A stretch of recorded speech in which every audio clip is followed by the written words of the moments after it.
Найдвартай аюулгүй тээвэрлэлт хийх хэрэгцээ шаардлага одоогийн нийгэмд улам бүр нэмэгдэж байна. Геодезийн инженер та төмөр замын тээврийг аюулгүй цаг хугацаанд нь тоглолтгүй явуулахад хэр чухал үүрэг гүйцэтгэдэг вэ?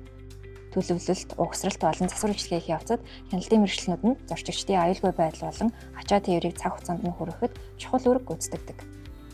Манай шийдлүүд нь төлөвлөлтийн үеэр судлаачдад хамгийн наривчлалтай газар зүүн өвдлийн шинэ болон одоо байгаа төмөр замуудын газар дооршин шилжээний зураг гаргах боломжтой бөгөөд тэргүүлэгч програм хангамжтай хослуулан хамгийн нарийн судалгаа дижитал хувьдрын загваруудыг гүйцэтгэж хамгийн үр дүнтэй маршрутыг тодорхойлох замтай холбоотой альва асуудлыг илрүүлнэ.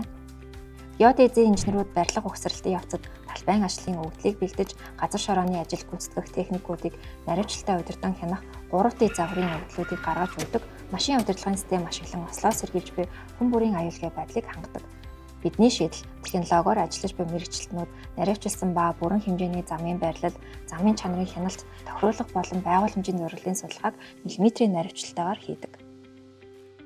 Үйл ажиллагаа болон засвар үйлчилгээний үеэр манай шийдэл нь мэргэжилтнүүдэд замын геометрик хэмжилтийг наривчилсан байдлаар бэлтгэхэд туслана. Түүнчлэн төмөр замын докторжуулагчийг шинээр солих болон засварлах ажлыг бие даан шалгаж болцсошгүй деформацийг илрүүлдэг хяналтын шийдлээр дамжуулан хэмтэл гарахаас сэргийлэх, хүрээлэн буй орчны өөрчлөлтийг болон төмөр замын суурь бүтцийн бүрэн бүтэн байдлыг үнэлэх боломжийг олгодог.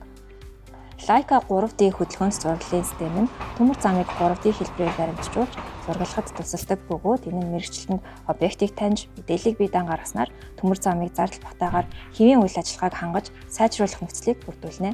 Төмөр замын төслийн үе шат бүрт байгууламжийг дижитал хувилбарт хуургах энэхүү шийдлийн тусламжтайгаар бүтээмжийг дээд зэргээр нэмэгдүүлж хэмжилтийн алдаа болон аюулгүй байдлыг хамгийн бага түвшинд хүргээрэй.